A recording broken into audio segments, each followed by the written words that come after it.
Terima kasih pemirsa dan kembali menyaksikan Kominfo Newsroom.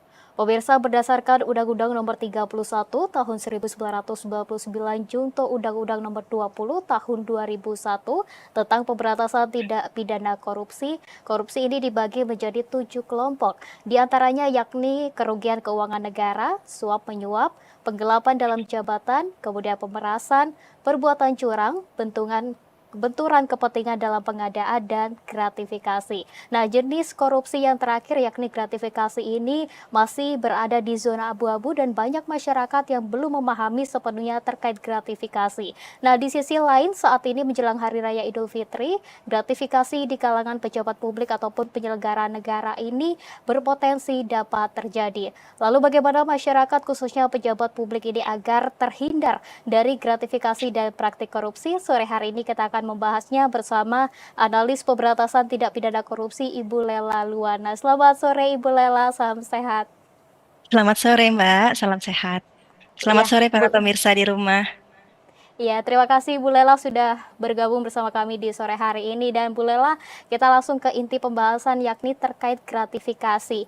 Nah, gratifikasi ini menjadi pemahaman yang buram ya karena banyak menimbulkan spekulasi begitu. Dan di sisi lain saat ini menjelang Hari Raya Idul Fitri banyak pejabat publik ataupun penyelenggara negara ini belum mendapat pemahaman utuh terkait gratifikasi. Nah, mungkin bisa dijelaskan Bu Lela dalam sederhananya saja gratifikasi itu seperti apa? Baik, Mbak Anggria, memang gratifikasi itu sederhananya adalah hadiah ya. Jadi, kenapa dikatakan gratifikasi? Karena hadiah yang diberikan tersebut adalah untuk diberikan kepada seorang pegawai negeri atau penyelenggara negara. Jadi memang terminologi gratifikasi itu khusus diberikan untuk pegawai negeri atau penyelenggara negara. Namun, jika dikatakan berdasarkan undang-undang, menurut pasal 12B besar Undang-Undang Nomor 20 Tahun 2001 tentang tindak pidana korupsi, gratifikasi adalah pemberian dalam arti luas, bisa berupa uang, barang, tiket perjalanan, fasilitas lainnya, jadi apapun itu bisa menjadi gratifikasi. Begitu Mbak Anggria. Ya, kemudian yang masuk dalam kategori gratifikasi itu apa saja Bu Lela? Baik, jadi perlu kita pahami ya bahwa yang namanya gratifikasi itu sifatnya netral dan gratifikasi sendiri terbagi menjadi dua jenis, yaitu gratifikasi yang wajib dilaporkan atau gratifikasi yang ilegal dan juga gratifikasi yang tidak wajib dilaporkan seperti itu. Nah, gratifikasi yang tidak wajib dilaporkan ataupun gratifikasi yang legal itu seperti apa? Yang pertama, dia haruslah berlaku umum. Kemudian tidak bertentangan dengan aturan perundang-undangan dan tidak ada konflik kepentingan, serta biasanya karena adanya adat istiadat, kurang lebih seperti itu. Nah, itu adalah gratifikasi yang tidak wajib dilaporkan atau gratifikasi yang legal. Sedangkan gratifikasi yang wajib dilaporkan itu gratifikasi yang seperti apa? Tentunya diberikan kepada pegawai negeri atau penyelenggara negara dan diberikan karena adanya hubungan pekerjaan atau hubungan dengan jabatan dan berlawanan dengan tugas atau kewajibannya. Kurang lebih seperti itu. Contohnya apa? Untuk gratifikasi yang ilegal atau yang wajib dilaporkan itu adalah pemberian dari pengguna layanan untuk pemberi layanan gitu ya, seperti di pengurusan KTP diberikan gratifikasi oleh masyarakat atau dari seorang wali murid untuk gurunya. Nah, itu kurang lebih seperti itu adalah gratifikasi yang wajib dilaporkan. Sedangkan gratifikasi yang tidak wajib dilaporkan adalah gratifikasi yang bersifat umum, seperti pemberian jamuan pada saat rapat. Nah, itu adalah gratifikasi yang tidak wajib dilaporkan. Begitu Mbak Nurya. Iya. Ada dua jenis gratifikasi, yakni gratifikasi wajib dilaporkan dan tidak dilaporkan. Begitu ya Bu Lela. Nah, kemudian Bu Betul. Lela, ya saat ini menjelang Hari Raya Idul Fitri, pemberian hampers ataupun parcel ini sudah jamak terjadi dan bisa menjadi tradisi begitu ya Bu untuk pejabat publik ataupun penyelenggara negara. Nah, apakah nantinya untuk setiap pejabat publik ini wajib untuk melapor ke KPK Bu Lela? Nah, baik. Jadi untuk pada saat-saat seperti ini ya, pada saat sedang marak-maraknya pemberian parcel ataupun hampers, karena kan memang Hari Raya Keagamaan ini merupakan tradisi bagi masyarakat kita untuk menjaga religiulitasnya, kemudian saling berbagi gitu ya untuk silaturahmi. Untuk pemberian hampers atau penerimaan hampers ataupun parcel yang diberikan kepada seorang pegawai negeri atau penyelenggara negara, perlu kita pahami tadi bahwa tidak semua gratifikasi itu wajib dilaporkan. Jika memang pemberian parcel ataupun hampers itu diberikan dari seorang mitra kerja misalkan atau vendor atau pengguna layanan, nah itu adalah gratifikasi yang erat kaitannya dengan konflik kepentingan. Maka hampers tersebut atau parcel tersebut wajib dilaporkan. Namun jika pemberian parcel tersebut diberikan dari seorang teman misalnya yang tidak ada konflik kepentingan dengan pekerjaan, maka itu sah-sah saja untuk diterima. Begitu Mbak Anggria.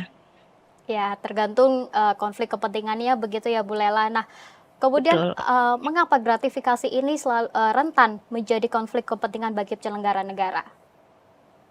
Oke, mungkin kita perlu kembali lagi ya Mbak Anggria ya dengan definisi dari konflik kepentingan itu sendiri. Jadi konflik kepentingan itu adalah situasi di mana seorang pegawai negeri atau penyelenggara negara memiliki suatu kewenangan ya atau kekuasaan dan ia memiliki kepentingan pribadi atas kewenangan yang ia miliki yang mempengaruhi kinerja ataupun pekerjaannya sehingga tidak menjadi baik ya. Itu adalah definisi dari konflik kepentingan. Nah, pemberian gratifikasi erat kaitannya dengan konflik kepentingan. Itu kenapa? Karena satu, penerimaan gratifikasi tersebut bisa saja membawa kepentingan tersamar.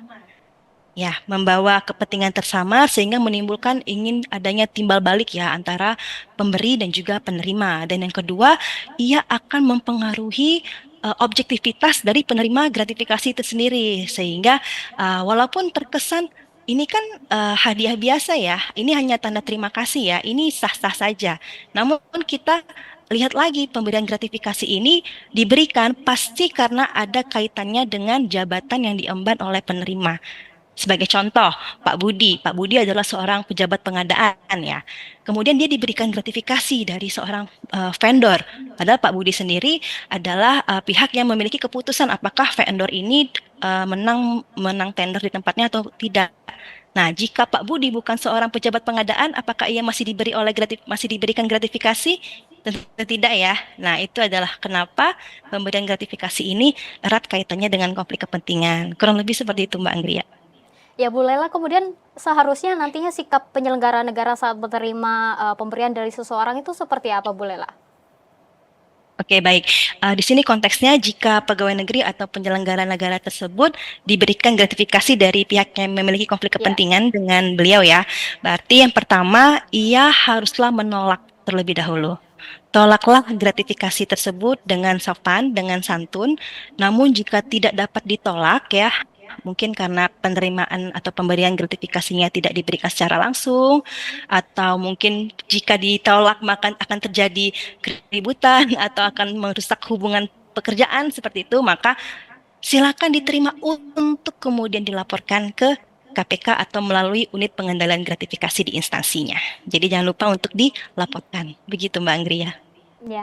Nah, jika penerima gratifikasi itu tidak melaporkan ke KPK, namun ia mengetahui bahwa pemberian itu merupakan gratifikasi, apakah ada sanksi sendirinya, Mbak Bu Lela?